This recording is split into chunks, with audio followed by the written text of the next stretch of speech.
If you're looking for an adventure that is unlike any other, I've got the perfect destination for you.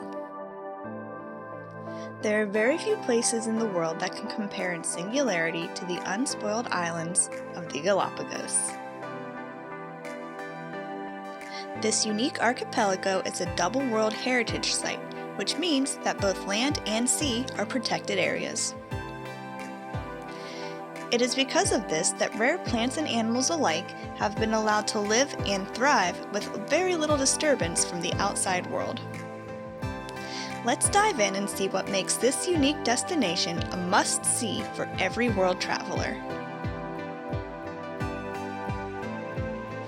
This archipelago of volcanic islands is part of the Republic of Ecuador and is distributed on both sides of the equator.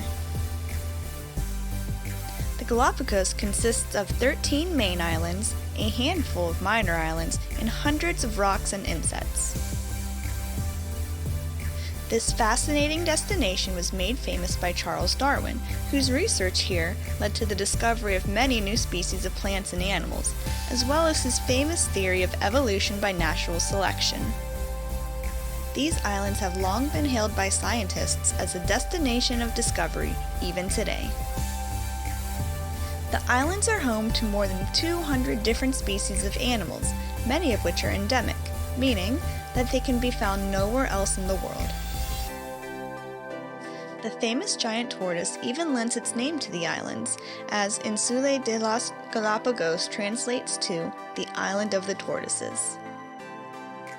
Some other exotic animals you are likely to see during your trip to the Galapagos are the Galapagos penguins, blue-footed booby, Darwin's finches, sea lions, land iguanas, marine iguanas,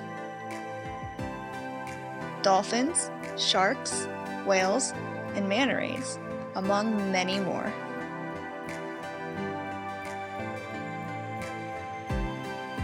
Alongside the extraordinary animals here, the islands also host over 500 species of plant life, with 1/3 of them being found nowhere else in the world. With so many endemic and endangered species, it's no wonder that the Galapagos Islands have so many rules, regulations, and restrictions for visitors. The main threats to the islands are the introduction of foreign species, illegal fishing, and increased numbers in tourism. When visiting the park, there are some very strict rules that you must follow. You must be part of an organized and creditable Galapagos tour. You must be with a licensed naturalist guide at all times. You may not deviate from the designated paths. You may not touch or disturb any of the wildlife.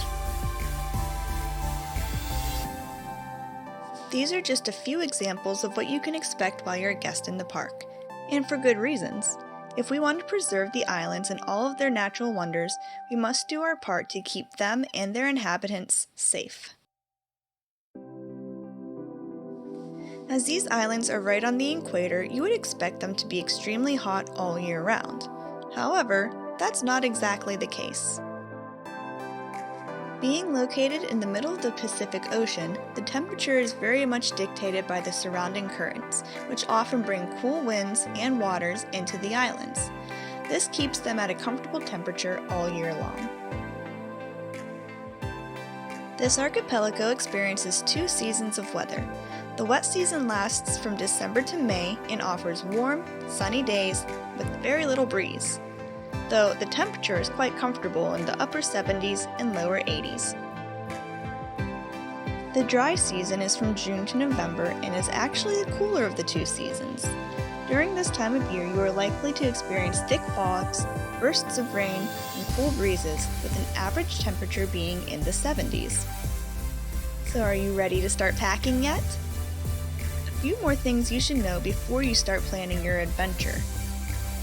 There are no direct international flights to the Galapagos, so you'll first need to fly into the mainland of Ecuador to begin your journey. Upon arrival, you will be required to present a round-trip domestic air ticket and a hotel or cruise reservation. If you do not have these items, you will not be permitted to enter. Another requirement is that visitors must have traveler's health insurance to cover them throughout the entirety of their trip. Another important thing to note is that the national currency is the US dollar. You should plan to use this as your preferred method of payment throughout your stay, as there are many things that can only be purchased with physical cash, such as your entry into the national park. And finally, when planning your trip to the Galapagos, be aware that not all cruises and tours are the same. Each company offers their guests unique excursions and experiences. You will want to do ample research to find one that suits your desires, expectations, and your skill levels. My very best advice to you is to make your plans with a professional travel agent who specializes in the Galapagos. If you're not sure where to acquire such talent, my contact information will be below. I hope that you've learned a lot and that I've inspired you to consider the Galapagos Islands for your next adventure. Don't forget to like, comment, subscribe, and share this video with someone you think is ready for their next adventure.